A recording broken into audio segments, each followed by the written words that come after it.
I observe the protocol. You're welcome. My name is called Abeson Alex, a student of the Charles College, Luanga, Koboko. In front of you here to present a speech about transparency, accountability, and corruption, which are the key ways of fighting corruption in our country, Uganda. Then, as I talk about this, we are talking on the theme that is based on saying that citizens must own the war against corruption. It is their fight, so they need to own it. Ladies and gentlemen, allow me to say that talking about corruption, we need to understand what corruption is for us to also understand how transparency, accountability, and corruption can help us end corruption in our country. Corruption, I define it on a global basis as the dishonest behavior or criminal offense that is undertaken by a person who is in a public office to attain illicit benefit. This is an act that deals with people's morals. Once you don't have good morals, then you are corrupt. Now, talking about transparency, accountability, and corruption, I want to report to you that according to Transparency International, corruption in Uganda is on high risk of increasing because Uganda has always been dwelling on the use of fines and imprisonment as the only ways of fighting corruption, not emphasizing on transparency, which deals with people's morals and accountability. So let us understand this. Corruption has a lot of forms, ladies and gentlemen.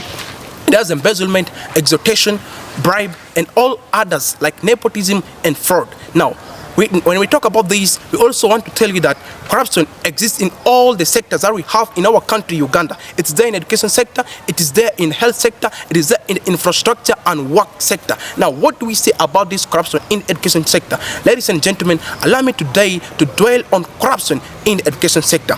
We see that corruption exists in the education sector. Allow me to tell you the manifestations of corruption in the education sector. We see corruption during admission of students, whereby administrators are being bribed to allow students who do not qualify to attain a basic level of education to be admitted for that level. We also see that administrators or teachers are being bribed by students or parents to give good results to students, which is a corrupt case. We also see that sex is being used as a way of attaining good grades and results in school, which is what corruption. There is embezzlement of what we call students' funds, which is also corruption. Bad governance in schools, it's also corruption. Now, what do we say as students, as people of this country, as citizens who are on this fight about corruption?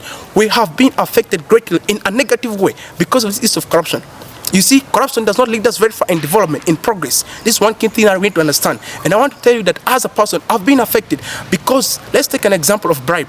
If I, as a citizen who does not have money, who is poor, has the qualifications of attaining an education and the conditions that I have to give a bribe first before I am admitted, then what will I do? I'll always remain poor. And if I offer the little that I have for bribe, I'll always remain poor. That is why as Ugandans, as Africans, we are still poor because of the key issue of corruption, dwelling, and bribe. We have also seen increased cases of teenage mothers, pregnancies, drop out from school because of the use of what? Sex in school as a form of giving students better grades. Let us look into this. In the work market, in employment, we have also been employing people who are incompetent, leading to questionable work results of how they deliver their services. That is why we're suffering today, ladies and gentlemen. These are the effects that we want to talk about, and we need to understand that are not good. If only we can promote transparency, accountability, and corruption, then I think we can end this corruption in our country, Uganda. Why do I say so? Because transparency deals with openness and being honest in doing what you're supposed to do. Accountability is the responsibility that one takes to do what? To explain whatever thing he has been given as a public servant to his subjects, so that it creates what? A bond or an environment of trust and togetherness in this work environment. So, ladies and gentlemen, as a person, I can say that, yes, I will fight corruption by being a whistleblower, but that's not enough. I need your support. We need to join our hands together and on this fight as citizens, not only to leave it on the hands of the government, because I can give an example of Amama Mbamba's 2012 when he embezzled over 15 billion US dollar that was given to Uganda by Ireland to ensure that peace is restored in northern region, which was embezzled in the minister's office. And this minister was reported to the government. The government had no idea on what to be done to the person, to the minister, that was Amama Mbambazi. He left him, which shows that the government has two hearts of fighting corruption. But if you can join hands together as citizens and the government in ending this cancer, then I think we can succeed in all that we're doing. So I'm calling this as a support.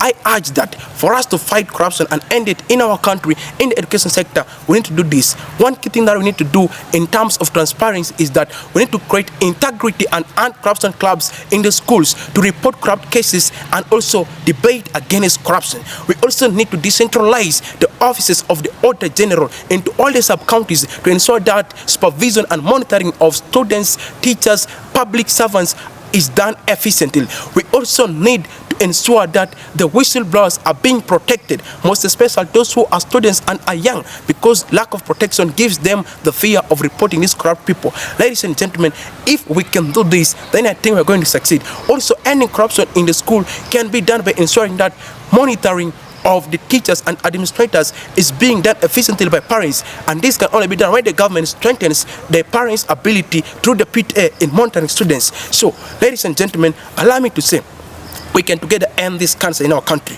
Because it's a moral thing, then we need to deal with our morals. Let us all change from bad morals to good morals, and we end corruption in our country. Only if we do that, then this cancer that diminishes our ability, our creativity, our innovativeness as citizens in our faith will end. I want to tell you, together we can, and let us end the fight against corruption by promoting transparency, that is to be open, honesty, accountable, and let's always be responsible in everything that we do. Thank you.